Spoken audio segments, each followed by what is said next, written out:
Bonjour à tous et à toutes et bienvenue dans la Troisième Alliance TV, la chaîne de l'instruction, la chaîne qui vous enseigne la voie céleste. Alors aujourd'hui, comme d'habitude, bien-aimés, nous avons l'opportunité encore de revenir sur un sujet extrêmement important qui est bien sûr l'histoire d'Adam et Ève, de Caïn, d'Abel. Un sujet très ambigu et en réalité surtout, beaucoup de personnes utilisant les Écritures non seulement vont déformer ce que la parole dit, et aussi en y ajoutant bien sûr leurs spéculations. Alors aujourd'hui, nous allons ensemble voir l'enseignement de Gédéon de la Teshuvah. Bon, il a son système à lui bien sûr, voilà, qui se positionne dans les rues, il fait sa campagne bien sûr d'évangélisation, mais surtout le principe de Gédéon est que tu ne peux jamais le contredire en réalité. C'est-à-dire quand tu viens, ce Gédéon, il faut que tu lui poses des questions, lui te répond. Et si sa réponse n'est pas correcte et que tu veux répliquer, alors il te dira qu'il est le maître du lieu, tu peux aller faire pour toi quelque part et puis rassembler la foule. Alors, mais pourtant, ces genres de personnes sont extrêmement dangereuses. Et comme vous le connaissez, il ne peut jamais, Gédéon ne va jamais accepter en réalité, s'asseoir sur un plateau pour faire un débat avec quelqu'un sur les choses qu'il enseigne.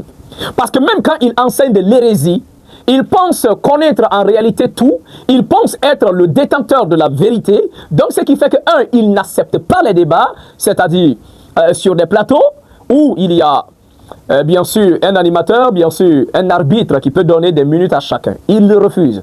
Mais quand tu viens sur son terrain, quand tu veux lui dire que ce qu'il enseigne n'est pas correct, alors il ne peut pas te laisser parler. Et pour cela, notre émission d'aujourd'hui, l'enseignement d'aujourd'hui, n'est pas vraiment focalisé pour convaincre Gédéon, mais plutôt c'est pour enseigner au peuple élu la réalité des événements qui se sont produits bien sûr dans le jardin d'Éden. C'est pour leur enseigner de nouveau l'histoire authentique. Sinon je ne cherche pas à convaincre Gédéon, je ne cherche pas à vouloir amener Gédéon à changer ce qu'il pense déjà. Donc il est un défenseur de quelque chose qu'il croit, mais c'est le peuple qui est en réalité victime de tous ces égarements. Donc voilà pourquoi nous avons eu à cœur aujourd'hui de revenir sur ce sujet qui est l'histoire d'Adam et d'Ève bien sûr, parce que Gédéon va vous dire que Caïn n'est pas l'enfant d'Adam. Caïn est tout simplement la descendance bien sûr du serpent qui a couché avec maman Ève bien sûr dans le jardin. On va d'abord chercher à analyser quelques points avant de continuer. Premièrement, pour Gédéon, Ève a d'abord couché avec le serpent pour pouvoir donner naissance après à bien sûr Caïn. Mais la question qu'on peut se poser premièrement, que vous devez vous poser, si le serpent a couché avec Ève dans le jardin, ce qui n'est pas vrai, mais on va aller d'abord sur ce point-là. Alors la question qu'on va se poser, quand Ève couchait avec le serpent, est-ce que Adam était là? S'il n'était pas là, pourquoi Dieu n'a-t-il pas révélé à Adam ce qui venait de se passer et a laissé qu'Adam aille coucher de nouveau avec Ève pour pouvoir bien sûr faire un autre enfant qui est Abel? Alors voilà le sujet qui est déjà planté. Mais bien aimé, il faut comprendre avant de démarrer, vous savez, les écrits nous disent dans le livre de Proverbes, ne déplace pas les bornes qu'ont posées bien sûr tes pères, tes ancêtres. Avant que Gédéon vienne spéculer sur cette notion d'Adam et Ève du serpent, il faut comprendre qu'on a des pères, il y a des personnes qui ont vécu avant nous, qui ont parlé de ces mêmes sujets. Bon, c'est dommage encore que le christianisme, après avoir falsifié les écritures du Seigneur et que le résultat en a donné la Bible, et c'est normal que vous allez les trouver en train de se battre. Même dans Deutéronome, vous allez trouver, le verset dit, « Interroge tes pères et ils te l'apprendront. » Demande à ton père, aux anciens, ce qui s'est passé, les anciens vont t'expliquer. Donc, alors, est-ce que les anciens, depuis que Gédéon a pu avoir la Bible, alors que c'est l'histoire qui a commencé avec les pères, Adam lui-même, au fur et à mesure, venant passer par Abraham, Yitzhak, Jacob, les 12 filles de Jacob, donc ceux-là n'ont jamais compris ou n'ont jamais su que leur mère, maman Ève, a couché avec le serpent? Pourquoi n'ont-ils pas écrit quelque part? Pourquoi la Bible n'en parle pas? Parce que tout simplement, ce qui va vous embêter et ce qui va véritablement vous égarer, c'est que dans la Bible, on a tout simplement retiré les récits ou les livres des pères. Dans la Bible, vous ne trouverez jamais le livre d'Adam. Alors que Adam est le premier homme sur terre, il a vécu avec le Seigneur et il nous a laissé en réalité un récit qui nous relate les événements qui se sont produits, bien sûr, dans le jardin. Lui-même explique, maman Ève aussi en parle. Mais ce livre-là, le christianisme va l'enlever de la Bible chrétienne. Le livre d'Enoch, le père Enoch, est également celui-là qui a vécu avec le Seigneur. La Bible dit, il a marché tellement avec Dieu à tel point qu'il a été pris. Mais son livre est où? On l'a enlevé. Maintenant, revenons au père de la foi, celui qu'on va appeler le père Abraham. Le père Abraham a bien laissé son livre, bien sûr, son parcours qu'il a eu avec l'Éternel. Comment il a vécu? Qu'est-ce qui s'est passé? Il a tout mis par écrit. Mais vous allez voir que la Bible chrétienne ne comporte pas ces livres-là. Donc les récits des pères ont été enlevés. Et on commence tout simplement à faire un résumé global de tous les événements qui se sont déroulés, bien sûr, depuis la création jusqu'à l'avènement du Christ. En réalité, on arrive à globaliser tout. Et qui fait que, par fini, les questions se posent, il n'y a pas de réponse. Certains vont s'efforcer, comme Gédéon, à trouver des spéculations. Et surtout, en s'appuyant sur des passages vraiment enlevés hors contexte, bien sûr.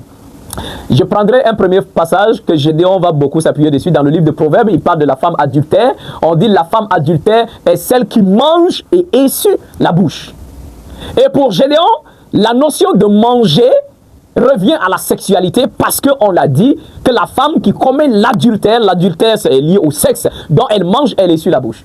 Gédéon ne comprend pas qu'on prend parallèle des deux mots parce que la femme, elle se cache pour aller commettre l'adultère et elle revient, elle fait comme si de rien n'était passé. Alors tout comme quelqu'un qui mange essuie la bouche rapidement pour ne pas qu'on voie les traces de l'huile, bien sûr, autour de sa bouche. Donc c'est quelqu'un qui est hypocrite, il fait rapidement pour ne pas qu'on l'attrape. Donc c'est comme ça on identifie ou on associe à la femme adultère. Mais pour Gédéon, c'est suffisant pour dire que la femme a mangé. Quand on parle de manger, elle est liée à la sexualité.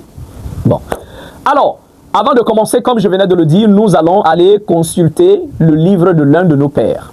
Parce que Gédéon n'est pas plus intelligent que nos pères. Il n'est pas plus intelligent qu'Abraham. Il n'est pas plus spirituel qu'Abraham. Donc voici la réalité. Donc nous partons bien sûr dans l'épée justicière, notre livre de foi. Voilà, en tant qu'éterniste bien sûr. Alors, ça nous sommes dans le livre du père Abraham, qui a été pris au ciel et le Seigneur lui a montré les détails depuis la création et jusqu'à la fin des événements et surtout qu'est-ce qui s'est passé dans le jardin d'Éden. Alors l'épée justicière, le chapitre 24, le verset 112 nous dit: je regardais, c'est le père Abraham qui parle, je regardais la scène et mes yeux coururent du côté du jardin d'Éden où je vis un homme immensément grand, étonnamment robuste, tel que je n'avais jamais vu avant, qui embrassait une femme d'égale stature et d'apparence à l'homme. Il se tenait sous des arbres d'Éden et le fruit de cet arbre ressemblait à une grappe de dattes. Derrière l'arbre se tenait ce qui ressemblait à un serpent qui a des mains et des pieds comme à un homme. Des ailes sur ses épaules, 18 à sa droite, 18 à sa gauche. Ils tenaient dans leurs mains une grappe de l'arbre qui ingurgita les deux que j'avais vus s'embrasser. Et je dis: qui sont ceux qui s'embrassent? Qu'est-ce qu'ils tiennent entre eux? Et quel est le fruit qu'ils ont mangé? Puissant souverain, dis-je, c'est le monde des humains, c'est Adam et son désir terrestre qui est Hawa, dit-il. Et ce qui est entre eux, c'est la mauvaise voie qu'ils ont entamée vers la perdition, c'est-à-dire Mastéma, Satan, Mastéma. Alors dans ce récit, on amène le père Abraham au ciel et on lui montre les scènes de la création, tout ce qui s'était passé. Donc ses yeux courent pour aller vers le jardin d'Éden. Il dit, il voit un homme qui était grand, terriblement grand, étonnamment robuste, avec une femme qui se tenait en bas de l'arbre, bien sûr. Et il dit, ils avaient dans leurs mains le fruit, une grappe de dattes. Ok? Donc il dit cela ressemblait à une grappe de dattes. Vous connaissez bien les grappes de dattes, bien sûr. Hein? D'autres vont appeler ça les tamaros. C'est petit comme ça, comme mon petit doigt. Hein? C'est marron, bien sucré. Donc le père dit, le fruit qu'ils ont pris, ça ressemblait à ça. Ça c'est un premier point. Et il dit derrière eux, se tenait quelqu'un qui était en réalité semblable à un serpent. Mais ce n'est pas un serpent. Mais il était semblable à un serpent. Il avait des mains, il avait des pieds, comme si c'était un homme. Et il avait des ailes. 18 à sa gauche, 18 à sa droite, bien sûr. Ce qui fait 36. 36 ailes. Et le verset dit, donc Abraham pose la question, alors, qui sont les deux là? Et le fruit qu'ils ont là, c'est quoi? Et on lui dit, les deux là, c'est Adam et puis sa femme, son désir terrestre, Hawa. Alors voilà ce que le Père dit, le fruit ressemblait à des grappes de dattes, bien sûr. Mais ce Gédéon là vient s'arrêter pour dire que non, le fruit qu'Ève a mangé, non, c'était pas un fruit, mais quand on parle de manger le fruit, c'était relation sexuelle avec le serpent. Et il va maintenant s'efforcer, ce monsieur, à venir dire que, en réalité, Caïn est le fils de Satan, alors que Abel est le fils d'Adam. En réalité, est-ce qu'on... Quand on s'assoit, quand on laisse l'agitation de côté et on réfléchit, il faut vraiment être un fou pour parler comme ça.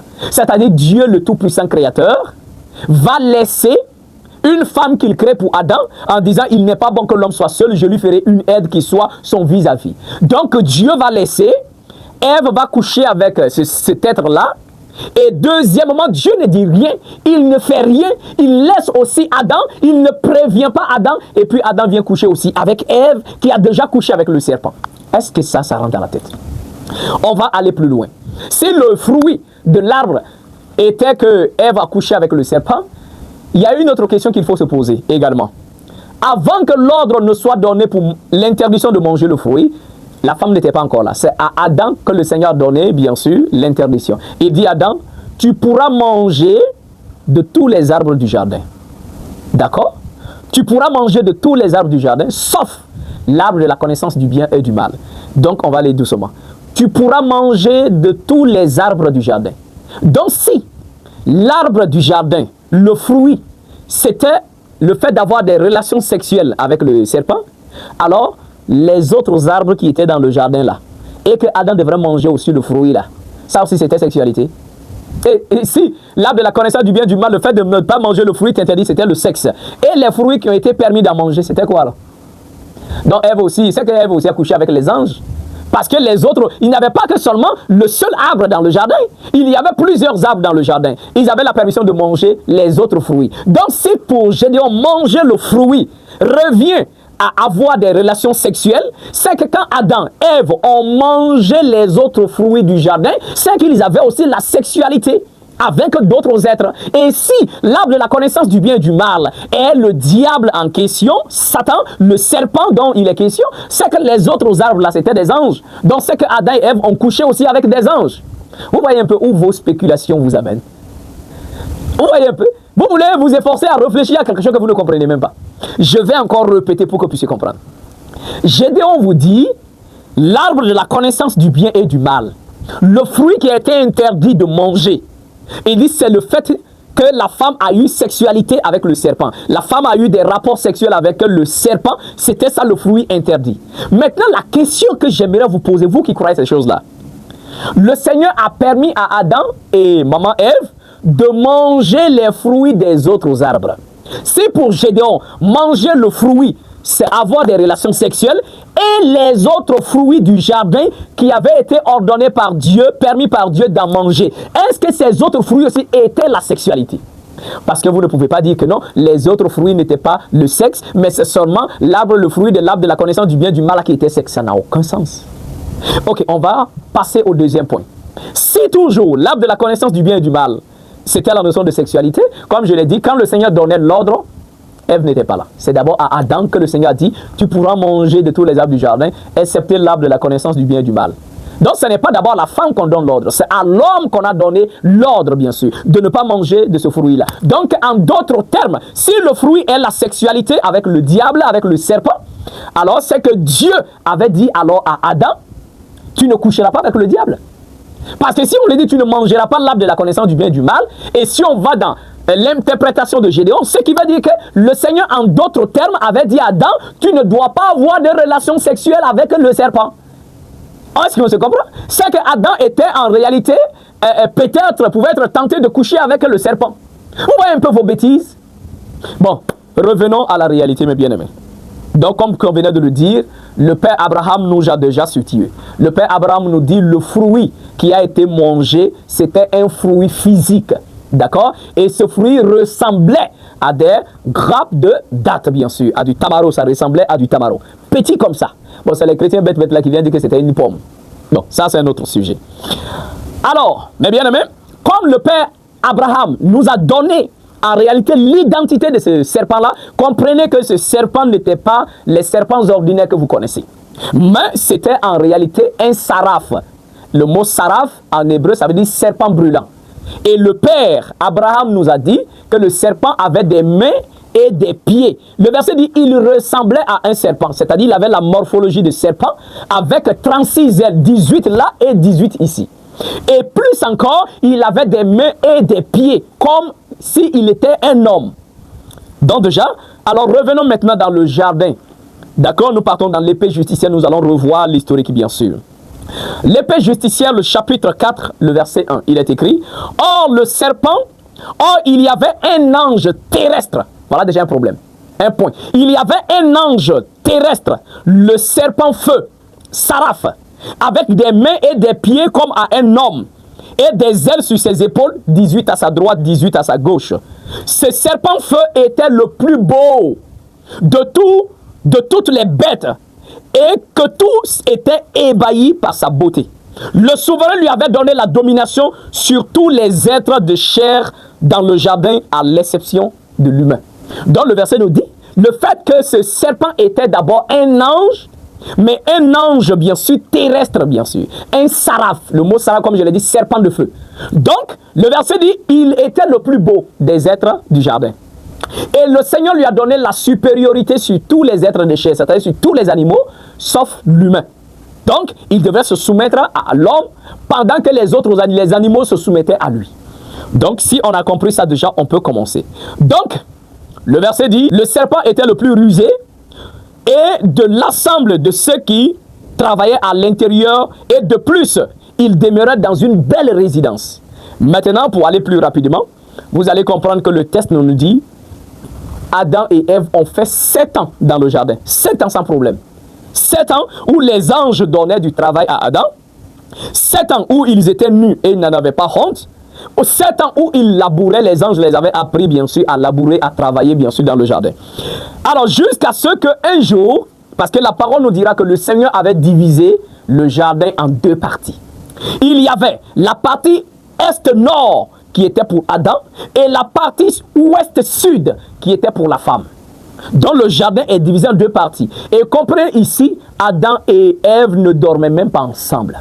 Ils n'étaient même pas ensemble. Adam était de l'autre côté, du côté est-nord du jardin, alors que la femme était ouest-sud du jardin. Et chacun avait 12 anges. 12 anges chacun. Adam avait 12 anges, tout comme la femme aussi avait 12 anges, bien sûr. Alors le verset dit, ils ont accompli 7 ans. 7 ans exactement, le 17e jour du 2e mois, à l'heure où les anges montent pour aller vénérer le souverain éternel, c'est là que le serpent feu est venu et il s'est levé contre l'autorité d'Adam. Voilà ce qui est écrit. Il s'est levé contre l'autorité d'Adam. Donc, pour aller encore un peu plus loin, ce serpent feu-là n'est même pas Lucifer qui s'est rébellé dans le ciel. Ça, c'est un autre sujet. On reviendra sur l'histoire de Lucifer. Mais ici, Lucifer n'a rien à y voir avec ces serpents feu-là. Lui, c'est un saraf terrestre. Donc, le verset dit, c'est là qu'il s'élève contre l'autorité d'Adam. Et le verset dit, sur la conspirance vengeresse de Laïlata. Voilà un autre nom qui entre en jeu. On dit le serpent, le saraf là, s'est levé contre l'autorité d'Adam sous la conspirance de Laïlata. Mais on parle de vengeance. Alors déjà, qui est Laïlata? Voilà un autre sujet.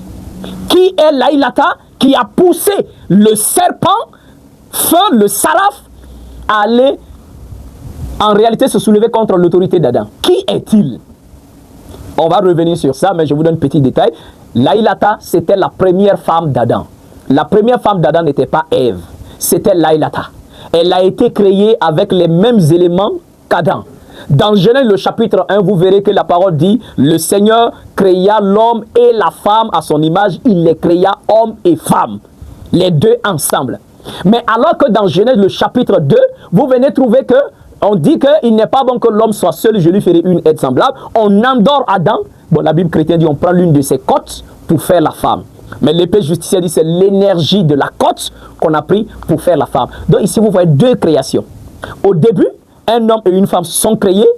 Et dans le chapitre 2, vous voyez qu'on endort l'homme et on fait sortir bien sûr une femme. quelque chose se passe là. Mais les chrétiens ne connaissent pas ça. Parce qu'on a résumé les choses pour leur donner. Mais nous avons les détails de chaque élément. Donc, on va revenir un autre jour sur l'histoire de Laïlata. Alors maintenant, le verset dit, c'était à l'heure où les anges montent pour vénérer le Seigneur, alors que le serpent s'est levé contre l'autorité d'Adam. Donc, il se disait dans son cœur, pourquoi me soumettre à Adam? Pourquoi je ne peux pas manger les fruits du jardin de mon propre gré? Pourquoi toujours demander la permission à Adam? Et pourquoi il ne se prosterne pas devant moi, tout comme les animaux? Et c'est ainsi que le serpent va décider de viser la femme, de prendre la femme pour cible, bien sûr, et de l'amener à pécher. Donc le verset dit, c'était à l'heure où les anges étaient allés au ciel, le 17e jour du 2e mois. D'accord? Après qu'ils aient passé 7 ans dans le jardin. Donc, pendant que les anges montent, Ève est dans son lot, seule, en train de travailler. Et tout à coup, le serpent feu arrive. Le saraf arrive. Le verset dit, il commença à adorer le Seigneur et par un faux semblant, c'est-à-dire par un faux semblant, il commence à louanger le Seigneur avec des chants angéliques, bien sûr. Et la femme s'agenouilla près du mur pour assister à ses éloges. Vous avez entendu? Donc, il a commencé à chanter des chants d'adoration et de louange. Donc la femme tombe là-dedans, elle aussi elle se met là juste à genoux et elle commence à écouter l'adoration de ce saraf-là. Et c'est le verset dit, le serpent feu dit à la femme, ô femme, comme tu es aveugle dans ce jardin de délices, lève-toi, viens à moi pour que je te dise certaines paroles. Elle s'approchait de lui et il lui dit, es-tu Hawa? C'est-à-dire Ève? Oui, je suis, dit-elle. Que fais-tu dans le jardin? Dit-il, le souverain nous a placés au jardin pour surveiller. Ce travail est bien, mais viens, manges-tu de tous les arbres du jardin? Dit le serpent feu. Oui, nous mangeons de tous, excepté l'arbre, le seul arbre qui donne la connaissance du bien et du mal qui est au milieu du jardin. Car le souverain nous a commandé, n'en mangez pas, car vous mourrez sûrement si vous en mangez. Donc voilà la réponse de la femme. Et subitement, le serpent dit, comme le souverain vit, dit le serpent, je suis grandement concerné par vous. Car vous êtes comme des bêtes, depuis que le souverain vous en a privé. Mais viens, je ne désire pas que tu sois ignorante. Viens et mange de l'arbre et tu verras quel sera ton honneur. Voici la conversation. Et la femme dit, je crains de mourir, comme le souverain nous en a comme le souverain a dit, répondit la femme. Le serpent feu lui répondit, comme le souverain vit, tu ne mourras pas si tu en manges. Mais tes yeux s'ouvriront pour devenir comme les Elohim, comme les dieux, et connaître le bien et le mal. Le souverain sait que tu deviendras comme lui, et il te trompe en te disant, n'en mangez pas. Voyez un peu? Et la suite continue. L'histoire est racontée bien. Et par fin, il va soumettre la femme. La femme dit, moi j'ai peur, hein. J'ai peur de toucher. Si toi tu n'as pas peur, il faut entrer, tu vas me donner, je vais manger. Toi-même tu enlèves, je mange et je verrai si ce que tu dis est bien. Ok, le serpent dit d'accord, ouvre le portail. Elle ouvre le portail, le serpent feu, Saraf entre. Quand il entre, il s'arrête juste devant le portail. La femme dit, mais avance, pourquoi tu n'avances pas? Elle dit, non, je réfléchis, tu sais. Si je te donne à manger, tu seras intelligente, tu connaîtras tout, alors que Adam sera comme une bête devant toi. Donc, jure-moi que tu vas donner à Adam. La femme dit, bon, moi je ne connais pas de serment. D'accord, mais je jure par le Père qui est assis sur le trône. Je jure par les chérubins, par les séraphins, par le Père qui est assis et qui descend dans le jardin. Si je mange et comprends toutes choses, je donnerai à manger sans hésiter à Adam. Vous voyez un peu? Et le serpent feu conduisit la femme jusqu'à l'arbre, après avoir lié par un serment. Voilà ce qui est dit. S'avançant vers l'arbre, le serpent feu mit dans son fruit un trompeur désir pour les prostitutions, l'adultère, l'avarice et toutes sortes de vices. Il approche la femme de l'arbre et il met dans le fruit les désirs de l'adultère, les désirs de prostitution, les désirs de l'avarice, en un mot, tout ce qui est péché, vice, il met tout à l'intérieur et il donne à la femme. Voilà pourquoi faites attention à ce que vous mangez. Car même le vol, quelqu'un qu'on veut envoûter et qu'il se mette là quotidiennement à voler, il suffit de mettre les vices du vol même dans de la Tchéquie, il mange automatiquement, le vol est implanté en lui. Parce que ce que vous ne savez pas, la nourriture, ce n'est pas pour le corps. La nourriture, c'est pour l'âme. La nourriture va dans l'âme. Et maintenant, l'âme qui est le sang, l'âme qui est notre personnalité, donne la force au corps. Sinon, on ne nourrit pas le corps. C'est l'âme qu'on nourrit et l'âme donne la force et l'énergie au corps. Donc, ce que tu manges ne va pas seulement que dans ton corps, ce que tu manges va directement dans ton âme, va directement dans ton sang. Ça, vous le savez déjà. Donc, il met dans le fruit toutes sortes de vices, d'adultère, de péchés. Et dès que la femme a mangé, automatiquement, tout est entré en elle. Alors, le verset dit, la femme prit de son fruit, qui ressemblait à une grappe de date, et mangea. À l'heure même, ses yeux lui apprirent qu'elle était dévêtue, et automatiquement, elle a commencé à pleurer. Et le verset va continuer pour dire, elle va également persuader Adam à manger. La femme a été séduite par le serpent feu, mais Adam a été persuadé. Vous connaissez la persuasion? Quand on te persuade, on ne te ment pas, hein. On te dit la vérité, mais on te convainc pour que tu l'acceptes. C'est comme si on te dit, viens, on va aller tuer quelqu'un. Tu dis, ah non, tuer n'est pas bon. Non, ça va à l'encontre. Et la personne cherche à te convaincre pourquoi il est nécessaire de tuer cette personne-là. Tu sais que tu vas les tuer. Et on t'explique jusqu'à ce qu'on te convainc. On te donne une cause pour laquelle tu dois tuer la personne. Alors, quelqu'un qu'on a séduit, on ne lui a pas dit que tu vas tuer. Peut-être on lui a dit, ah vraiment, voilà, telle chose-là, bon, c'est un produit très bon, ça soigne. Donc, si tu mets dans son jus et qu'il boit, en tout cas, ça va lui donner, ça va soigner ses maladies. Alors que c'est du poison. Donc ici, ça c'est la séduction, alors que l'autre c'est la persuasion. Donc Adam n'a pas été séduit, il a été persuadé par la femme. Il connaissait bien ce qui s'est passé. Alors mes bien-aimés, on va aller maintenant un peu plus rapidement. L'arbre de la connaissance du bien et du mal n'était pas le sexe, comme le dit Gédéon.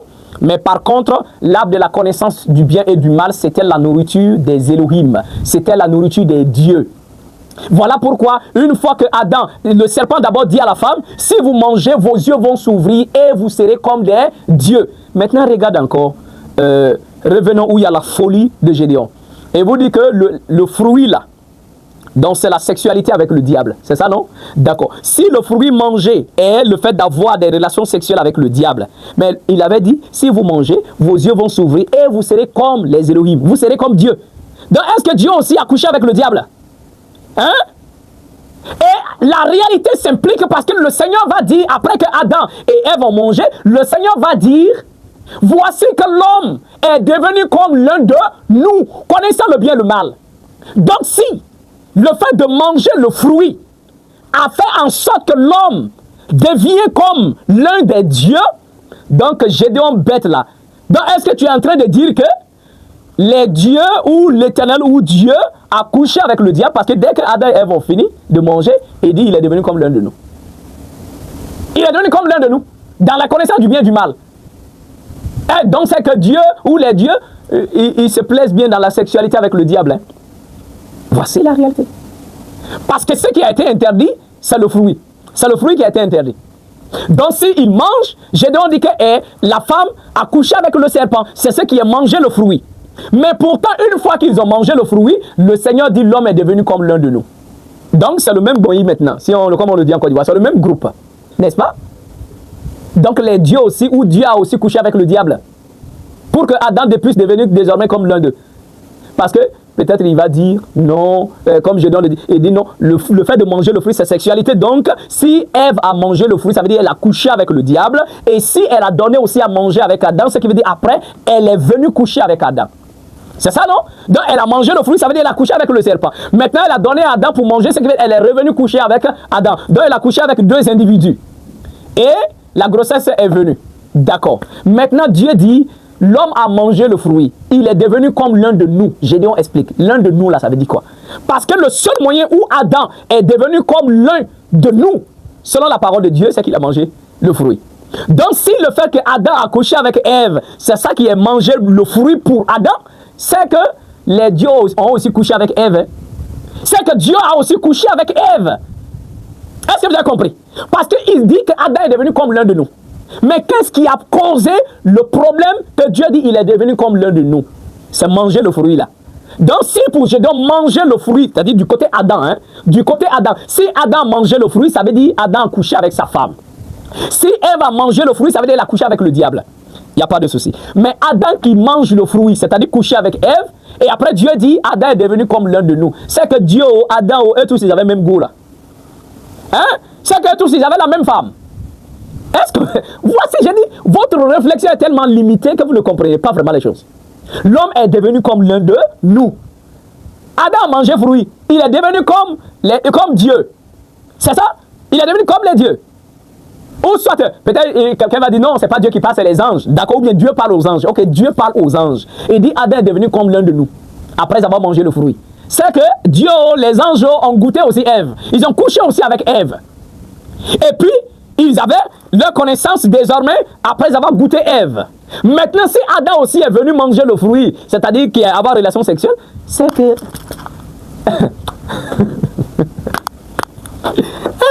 Seigneur, ça fait pitié, hein? Ça fait pitié. Donc, alors revenons à la réalité. Le Seigneur va en réalité demander à Adam de quitter le jardin parce qu'ils ont péché. D'accord? Ils ont mangé un fruit physique. Et dans ce fruit, le diable a ajouté en réalité tout ce qui est vice, péché dans ce monde. Et cela est entré dans l'âme de la femme et de l'homme. Et vous allez comprendre, quand la femme mange le fruit, elle commence à pleurer. Et elle se sentait menacée par la peur parce qu'elle a juré de donner à Adam. Voilà pourquoi elle a donné à Adam. Adam aussi a mangé, sa lumière est partie. Pfiou, les deux se sont retrouvés. Ils ont pris les feuilles d'hysope pour se couvrir. Mais dans la Bible falsifiée, on met là-bas que c'était le figuier. Un feuille de figuier. Ça, c'est un autre sujet. Donc, les deux vont sortir du jardin. Maintenant, en quel moment Adam a couché avec la femme?